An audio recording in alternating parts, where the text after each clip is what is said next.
Think about your most vivid fantasy, the one you've probably had at least once, the one that feels so good to imagine. You win the lottery, millions of dollars, overnight. No more debt, no more alarm clock, no more boss, no more worrying about money. You can buy the house, the car, the trips. You can help your family. You can finally breathe. It's the ultimate fantasy, the magic one that solves every problem. Now, here's the reality that no one wants to talk about. The research is shocking. A study of 35,000 lottery winners found that, within 5 years of winning, those who won between $50,000 and $150,000 were no less likely to file for bankruptcy than those who won less than $10,000. The money didn't save them. It just postponed the inevitable. Another study found that 70% of lottery winners end up broke within just a few years. And that's just the financial side. The psychological side is even darker. Psychologists have a name for what happens to many lottery winners. They call it sudden wealth syndrome. Symptoms include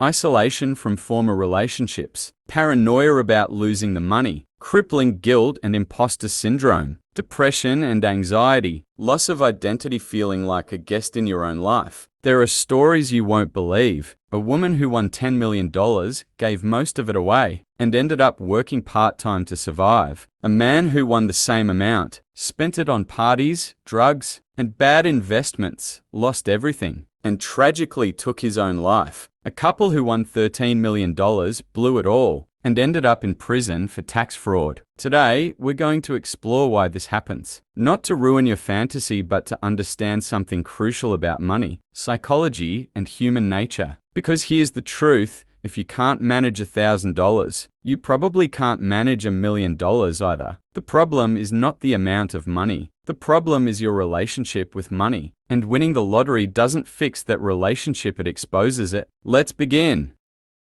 Part 1. The data, what the research actually shows. Let's start with the hard data, because most people assume that more money equals more happiness. The research tells a different story. The bankruptcy study, a landmark study published in the Review of Economics and Statistics, analyzed the financial outcomes of over 35,000 Florida lottery winners. The researchers compared people who won between $10,000 and $50,000, people who won between $50,000 and $150,000, and people who won less than $10,000. The results were striking. In the first 2 years after winning, bankruptcy rates dropped significantly. That makes sense, people use the money to pay off debts. But here's the catch. 3 to 5 years after winning, bankruptcy rates increased just as much. The people who had won the most money were now filing for bankruptcy at the same rate as those who had won almost nothing. The researchers concluded that winning the lottery didn't prevent bankruptcy, it just postponed it. The mental health paradox. But wait, other research complicates the picture. A study of British lottery winners found something different. Researchers followed 137 people who won between £1,000 and £120,000. They measured their mental health using the GHQ, General Health Questionnaire, a standard measure of psychological distress. The results? 2 years after winning, winners reported significantly better mental health than those who hadn't won. Their stress levels dropped by about 1.4 GHQ points, a meaningful improvement. So which is it? Does winning the lottery make you happier or more miserable? The answer is both. Here's the resolution. In the short term, winning money improves mental health. You feel relief, you feel hope, you feel freedom. But in the long term, many winners crash. They spend the money, they lose relationships, they lose their sense of purpose, and they end up worse than they started. The problem is not the money itself. The problem is what happens around the money.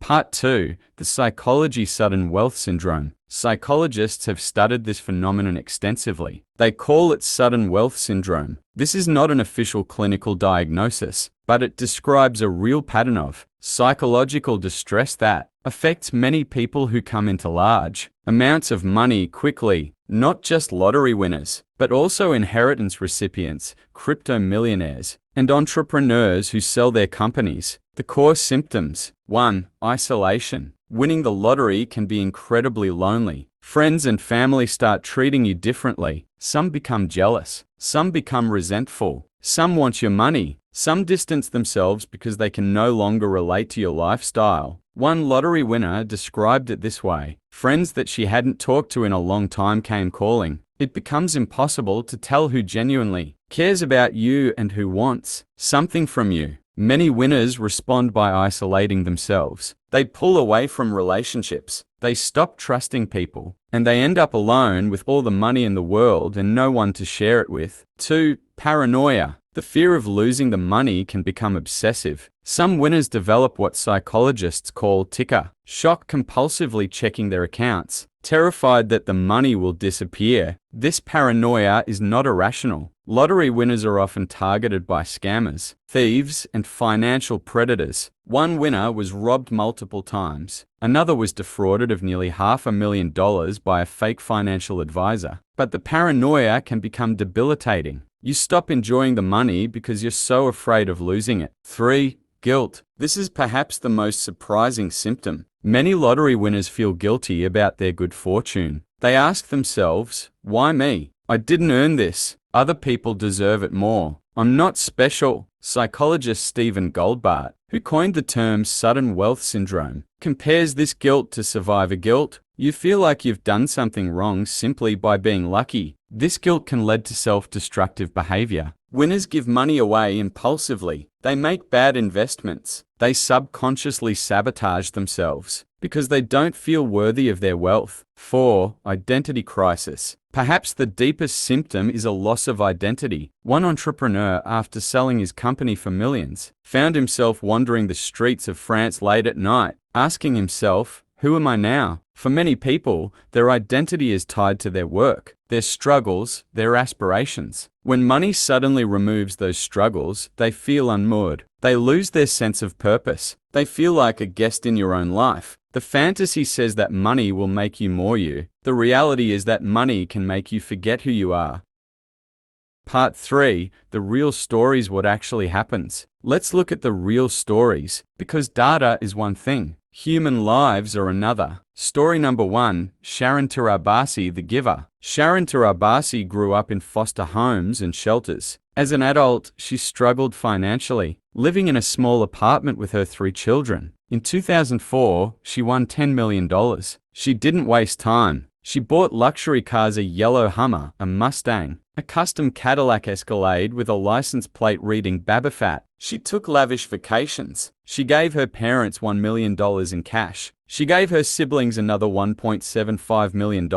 One thing she didn't do: hire a financial advisor. For 9 years, she spent without tracking. She rarely checked her bank account. She said it had so many zeros that she thought she could never lose it all. Then the money ran out. By 2013, her fortune had dwindled to under $750,000. She found part-time work. She sold her mansion. She moved her family into a rental house. Here's the twist. Sharon said she was actually happier when she had less money. She told reporters, I lived like this my whole life. I was never rich. We grew up like this, so we're used to it. Story number 2, Gerald Muswagon, the partier. Gerald Muswagon was a 42-year-old blue-collar worker from a small town in Canada. In 1988, he won $10 million.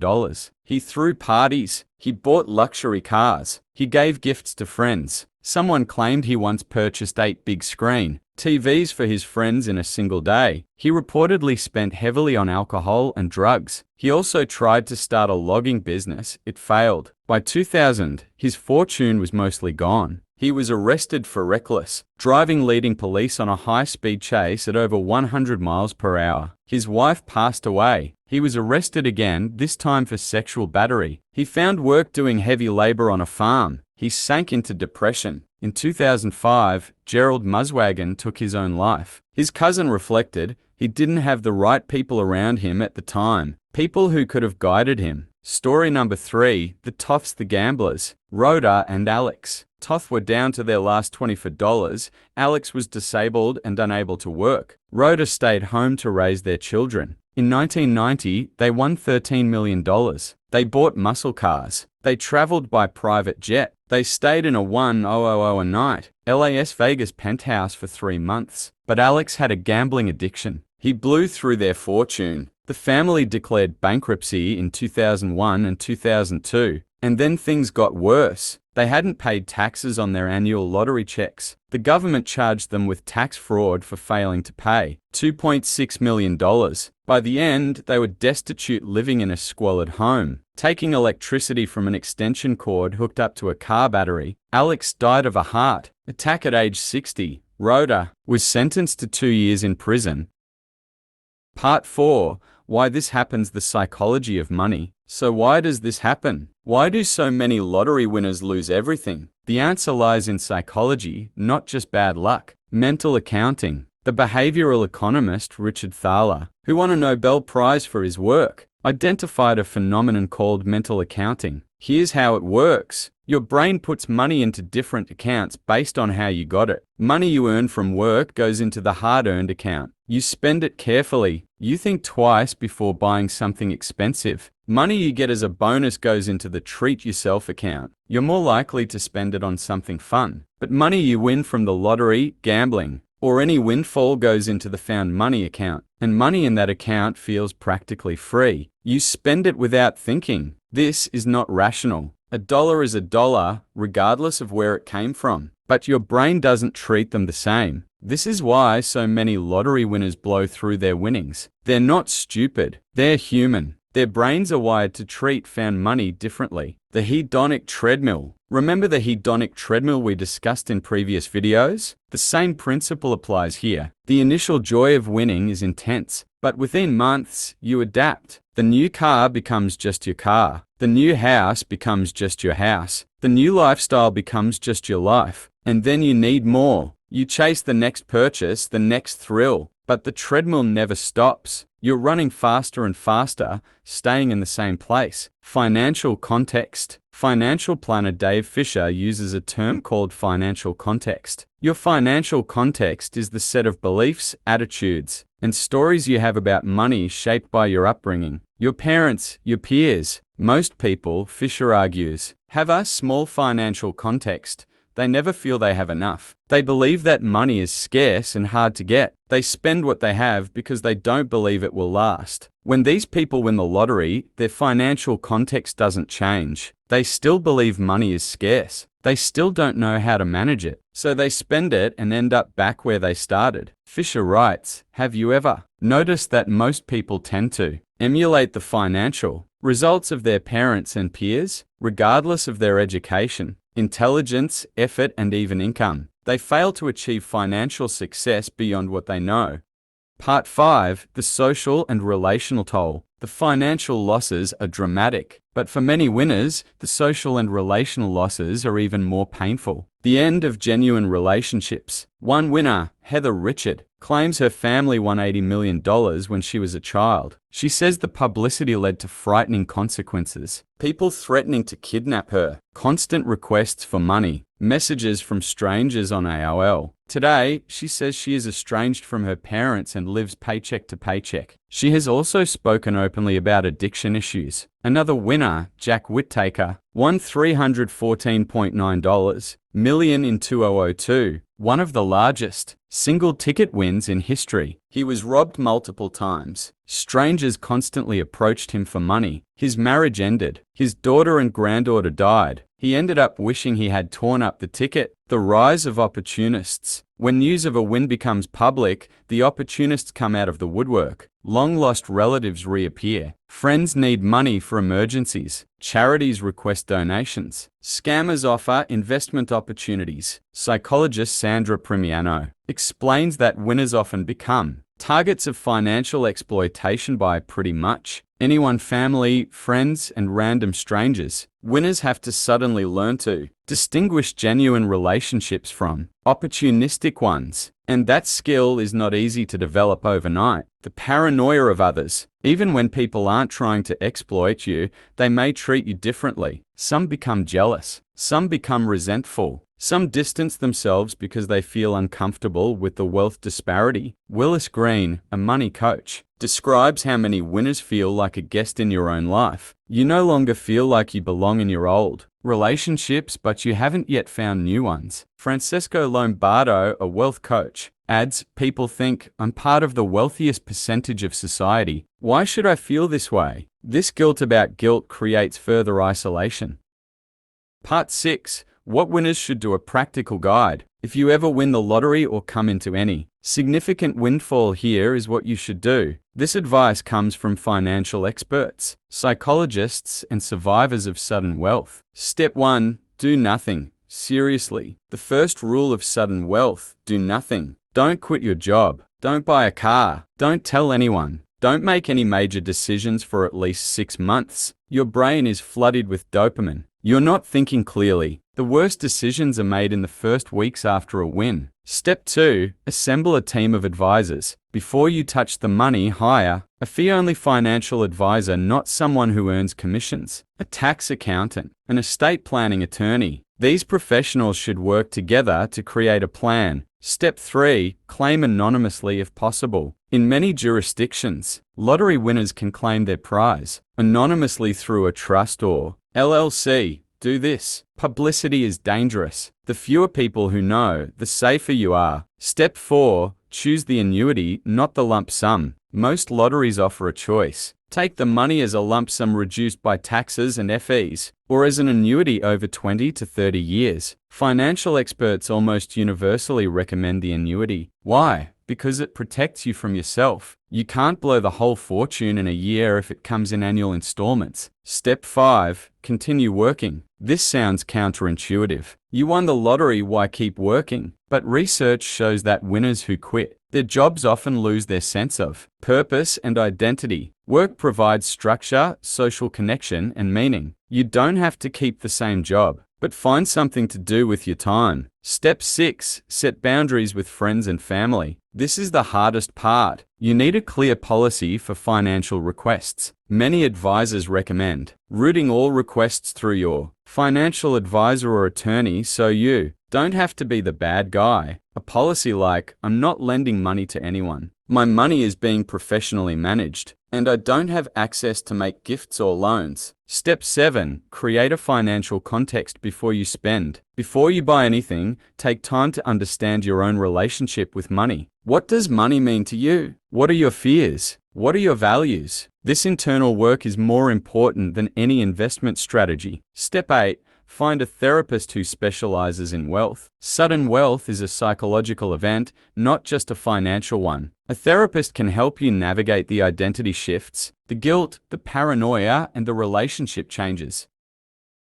Conclusion: money is a magnifying glass. Let's come back to where we started. The fantasy is seductive. No debt, no alarm clock, no boss, freedom. But the reality is more complicated. Money doesn't change who you are. Money magnifies who you already are. If you're generous, money makes you more generous, perhaps to a fault. If you're anxious, money makes you more anxious about losing it. If you're undisciplined, money makes you more undisciplined. You can afford to indulge every impulse. If you're lonely, money makes you more lonely because it's harder to trust people's intentions. The research is clear. Within 5 years of winning, most lottery winners are no better off financially, and many are worse off psychologically. This doesn't mean you shouldn't want money. It doesn't mean money is evil. It means that money is not a solution to internal problems. If you're unhappy without money, you'll be unhappy with it. If you're undisciplined with a little money, you'll be undisciplined with a lot. If you don't know who you are without wealth, you won't know who you are with it. The poet and philosopher Rumi wrote, "The wound is the place where the light enters you." For lottery winners, the wound is often their own psychology. The money doesn't heal it, it exposes it. The good news is that you don't need to win the lottery to do the work. You can build financial discipline now. You can examine your relationship with money now. You can develop a sense of purpose that doesn't depend on your bank account now, because the ultimate lottery win is not a jackpot. It's the ability to look at your life, your relationships, your health, your sense of meaning,